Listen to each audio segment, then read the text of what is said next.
გარემოს დაცვისა და სოფლის მეურნეობის სამინისტრო კონტროლს ამკაცრებს. ტყეში ბზის მოჭრა, ამოძირკვა ან ტოტების დაზიანება დასჯად იქმედება და ითვალისწინებს როგორც ადმინისტრაციულ, ისე სისხლის სამართლის პასუხისმგებლობას.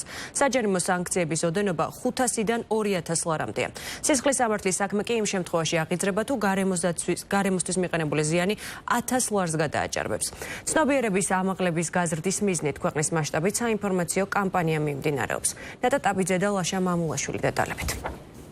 ბზობის დღესასწაულის წინ ყოველწლიურად საქართველოში ბზა დიდი რაოდენობით უკანონოდ იჭრება. მოსახლეობის ნაწილმა ჯერ კიდევ არ იცის, რომ კოლხური ბზა წითელი ნუსხით დაცული სახეობაა და მისი სახელმწიფო ტყის ტერიტორიაზე მოპოვება აკრძალულია. კოლხური ბზა ისედაც მოწყვლადი სახეობა, ის ბუნებრივი არეალის გავრცელების შეზღუდვითაც ხასიათდება, რაც ნიშნავს იმას, რომ ცოტა და მცირე ადგილზე გვხვდება ბუნებრივად გავრცელებული ტყეში.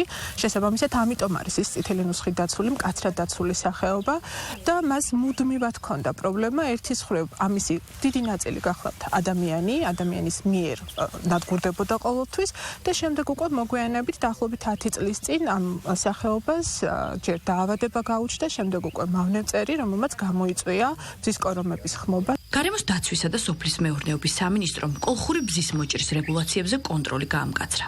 ბზის მოჭრა, ამოძირკვა ან ტოტების დაზიანება კანონით დასჯადია და 500-დან 2000 ლარამდე ჯარიმას ითვალისწინებს. ხოლო თუ გარემოს ზარალი 1000 ლარს ცდება, საქმეს სისხლის სამართლის კვალიფიკაცია ენიჭება.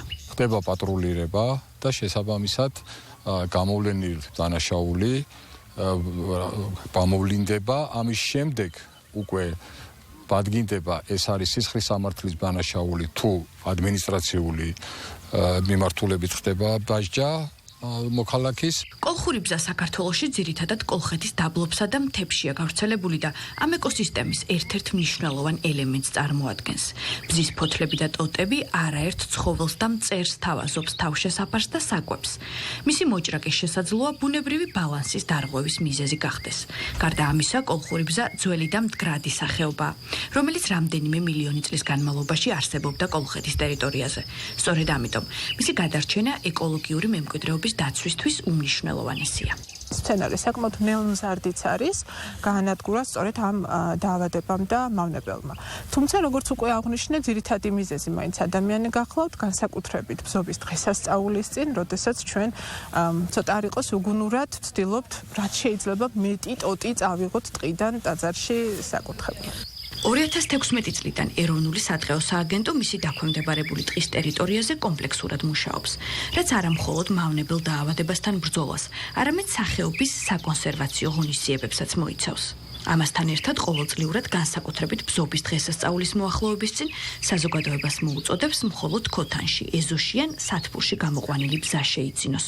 ბზის დაკალმება საკმაოდ მარტივია, როგორც წესი, როგორც ქოთანში ან ეზოში მყოფ ბუჩქს, ასევე თუნდაც რასაც ვიძენთ ხოლმე, დაახლოებით 10-15 სანტიმეტრის სიგრძის არის ხოლმე ეს ყლორტები, შეგვიძლია ბუჩქს ესეთი წანაზარდი 10-12 სანტიმეტრის ავაჭრად, შემდეგ ტორფიან ესეთ ნიადაგში ჩავფლათ, რომელიც დაფესვიანებას შეუწყობს ხელს და ცოტა მოგვიანებით ქოთანში ან პირდაპირ ეზოში გადავიტანოთ.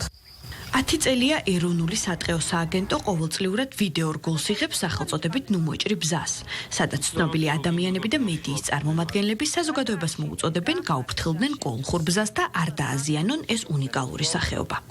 ამ წლების განმავლობაში მოსახლეობის დიდმა ნაწილმა უკვე გაიგო, რომ არის შესაძლებელი, რომ ქოთანში გაახაროს ბზა აღდგომისთვის და არ მოჭრას, არ შეიძინოს მაგალითად მოჭრილი ტოტი.